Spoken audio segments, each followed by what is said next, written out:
Assalamu alaikum warahmatullahi wabarakatuh. Good evening.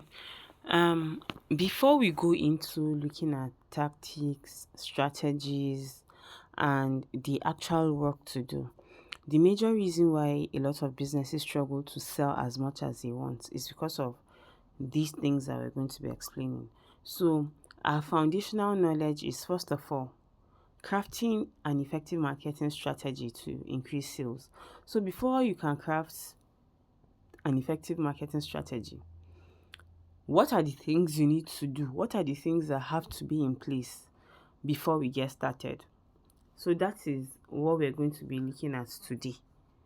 Now, they said not making enough sale is a symptom of a problem. And this is going to help us to properly communicate the problem to ourselves or our teams.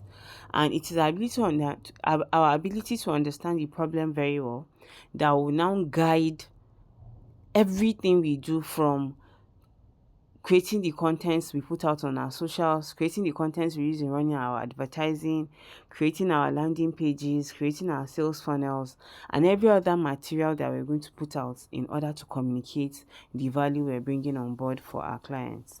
So, this first part is the campaign architecture. The campaign architecture simply gives you a breakdown of the key points that you must take note of.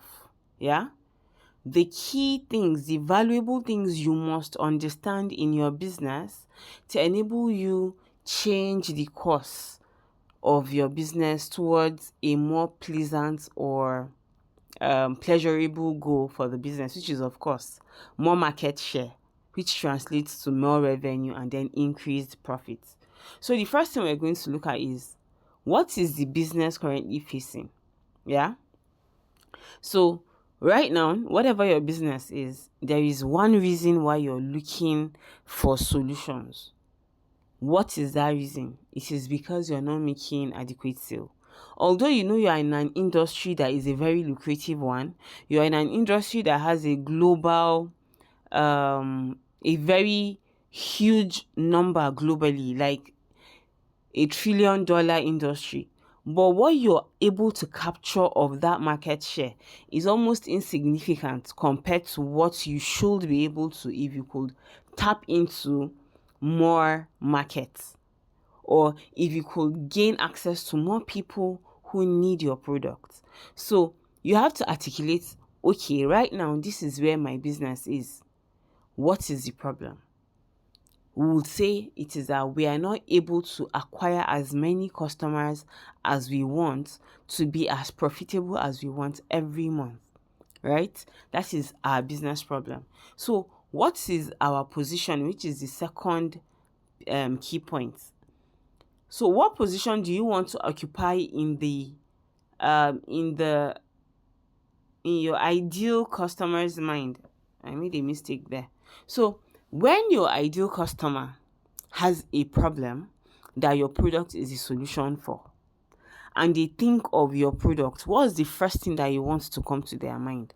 Is it the one-stop solution to everything health related, or one-stop solution to libido issues, one-stop solution to self-confidence, one-stop solution to a happier married life, or one-stop solution to having a cordial relationship with your friends and family, or a one-stop solution for having a well knit or a tightly knitted family? What position, what is that thing you want to occupy in the mind, or that place, that position you want to occupy in the minds of your consumer? So one example I would use today is, if you think white clothes, or if you think my clothes are stained, I want it to be white, the first thing that will come to your head is hypo. Yeah, hypo, go hypo. That is the narrative they have driven. That is every communication material they are putting out, whether online or offline. What message they are sending is, you need white clothes so you stand out, be your confident self, and not be embarrassed by your look. Think hypo. So also in your own business now, when a customer that has a problem that your product is a solution to, think of their problem. What do you want them to think of when your name or your business name crosses their mind? Like, you have to write this down. Yeah. So our ability to do this now guides us into, okay, because I now know what the business problem is, what our ultimate goal is, I know the position I want to take in the mind of my ideal customer. So every marketing material you're putting out is with a goal. You're not putting out any content just because you feel like creating content. You're creating content, or you're curating content with an identified goal in mind. Then the third thing we come to is the campaign idea. What do you want to achieve with your current marketing efforts? So this exercise we're doing now is to prepare you for the last quarter of this year, which is the period of time where most people are going to be buying a lot of things they have not bought from the beginning of the year till today, because they have been saving for Dirty December, for example. Yeah. Some people, because we're going on holiday soon and they will go to visit their families, and or people are going to be buying as many things as they can. So because we know people are already gearing up to shop till they drop, what is the idea you have right now for your marketing efforts? Having understood what your business problem is, having understood what position you want to occupy in the minds of your ideal customers, now what is the campaign idea? What do you want to achieve with your marketing efforts?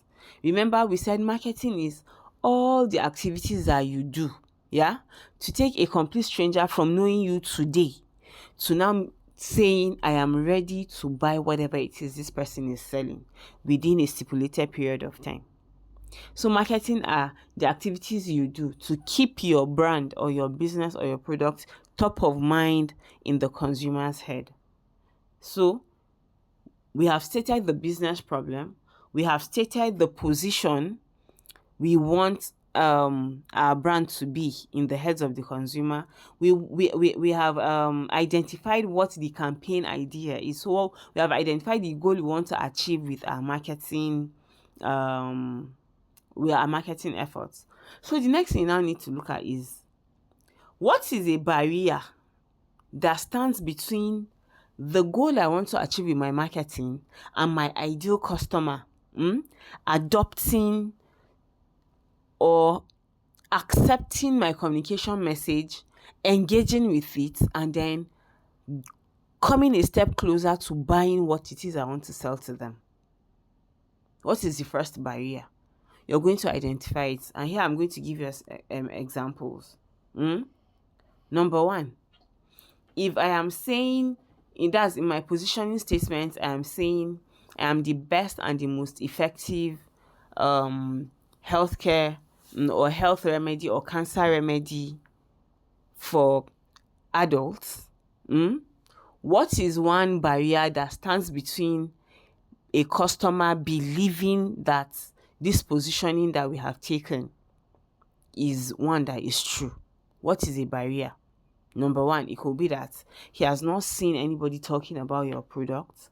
Number two, that's no testimonials. Number three, you have not demonstrated the authority to show them that what you're doing is genuine, what you're doing works. You have the certification to carry out what you're carrying out, or you have the legal backing to do what you're doing. There are people referring you to others.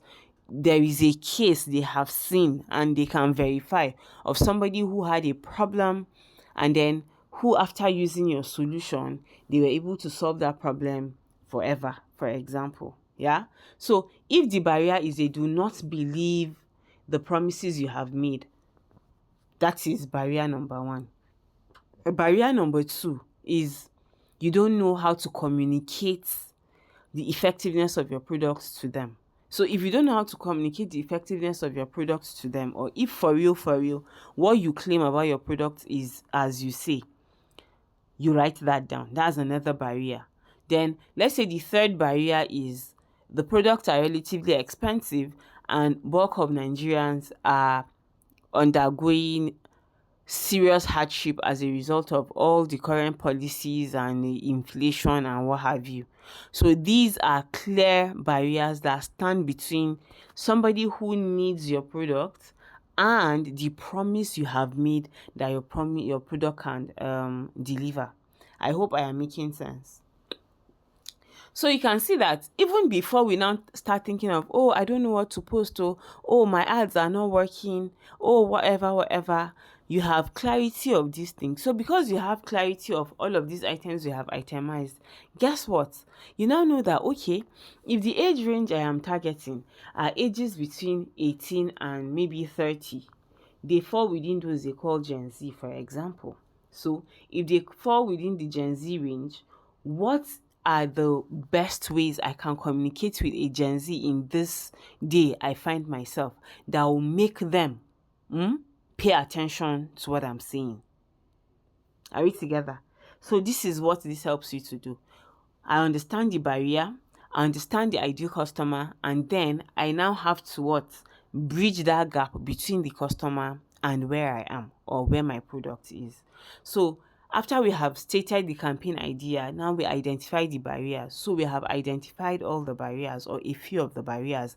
If you have more than 3 barriers, we write them all out, because these barriers are going to be instrumental in the how well our campaigns behave. Yeah. So number 5 rather is communication tasks. So I have identified the barrier to my position that I want to occupy in the heads of the consumer. Now, how do I communicate my value to them? So what must you communicate to the ideal client to solve the barrier above? So the first barrier, we said they do not believe in the efficacy of our products.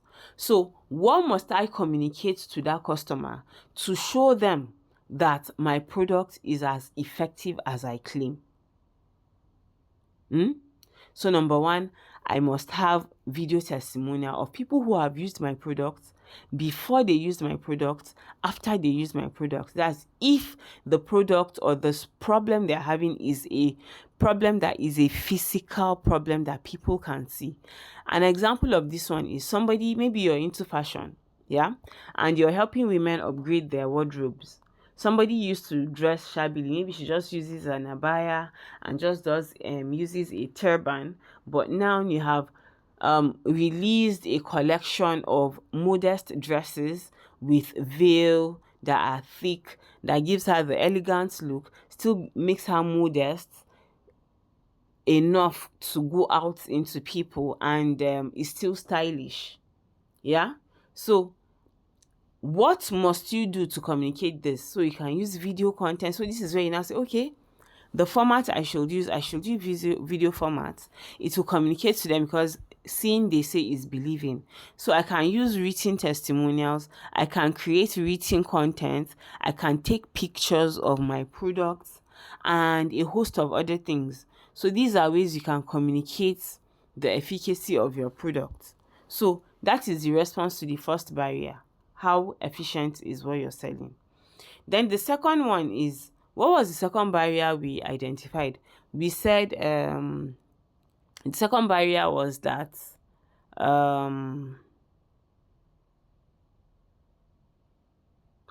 can't remember. We said the last one was expensive. The first one was they doubt the efficacy. Then the second one was, right, I cannot even remember, it has skipped my mind. Yeah, but because you have written yours out, you now say, okay, how do I respond to this barrier that I have identified in step 2? Then step 3 too, the third barrier, which is it is expensive. So how do I communicate the fact that they should not be concerned about how expensive my product is, but they should look, what is it costing them to not solve the problem they have currently, and what is it costing them now, and then what will it cost them in the future? So if I'm selling a health related product, what it is costing them now for not fully treating that problem but only managing it, is that although they are only buying 1,000 naira over the counter drugs, the health problem is going to compound, and then at the end of the day they'll spend millions of naira trying to solve a solution and trying to solve a problem that has gotten to a critical level. So at the end of the day they'll burn that money, and then the problem will still persist, and oftentimes it leads to the death of that person. Do you understand? An example will be, there was this supplement I got. The reason why I even got the supplement was because I was suffering from what do you call it, hemorrhoid. Yeah, that was why I bought the supplement. But before I bought it, I told somebody that it was 35,000 naira. They're, just to do this one, you're buying a 35,000 naira product. Now this hemorrhoid has been disturbing me for almost 1 year. There was another product I wanted using, but they said I couldn't use it till after I have weaned my baby. And I'm not weaning my baby yet. So I have been waiting to solve this problem for 2 years. So imagine the pain, the discomfort. So by the time you tell me that, imagine living with a pain for 2 whole years. Buying over-the-counter drugs that will just subside the itch or the discomfort. Use it to 2,000 naira to buy it like every 2 months. Then look at, okay, pile that to 2,000 naira together. At the end of the day, you're still having that hemorrhoid. You've not treated it. You've burnt that money. You're living with the discomfort. And eventually, you still have to come and... In fact, if the hemorrhoid gets bad, it has to reach an extent where you would have to be operated upon. And that operation is so hurtful. Like, it's so painful. After the post-operation, you'll not be able to sit. You'll not be able to do a lot of things. You'll not even be able to eat because of the fear of, okay, what if I eat and then I want to go and use, ease myself and stuff like that. So when you communicate all of these things, it will make that 30,000 naira seem 35,000 naira seem insignificant. But that's not even the part I was driving at. Do you know, after using 1 pack, not only the hemorrhoid got better, but even my eyesight became clearer. I was already having blurry vision because of my over exposure to the screen, because I do my work on the phone. I like practically my life revolves around the phone. I create content, I have meetings with clients, I record my videos, I hold my classes. Everything revolves around screen. So that was really telling on my eye, that my eye started having something like a growth. But I used just 1 pack. I was supposed to use 4 packs of that supplement. I used 1 pack. And the growth, in fact, it disappeared. I did not even take note. I just noticed one day that I looked at the mirror and my eyes were brighter. I was like, subhanallah. Imagine, the reason why I bought this supplement was to treat hemorrhoid. But not only did it help me take care of the hemorrhoid, but it also did an additional good to me, which was helping clear the blurriness of my eye. So by the time brands are able to communicate what I stand to lose or what I stand to suffer when I do not get their products, it makes more sense to me in my head than you just saying, it's not expensive compared to other medications over the counter and all. I have not been able to help them envision or visualize the pain they will be in if they do not use my product to solve their problem. I hope I'm making sense. So that is communication 3. Now, after we have understood how what to communicate to them in accordance to the barriers that we think they have, the last one now is what tactics am I going to deploy to communicate the identified communications that I want to do. So tactics now is, okay, I'm going to use models to act a drama. I'm going to use AI to create videos showing somebody that was in pain before, and then showing the same person after using my product looking happier.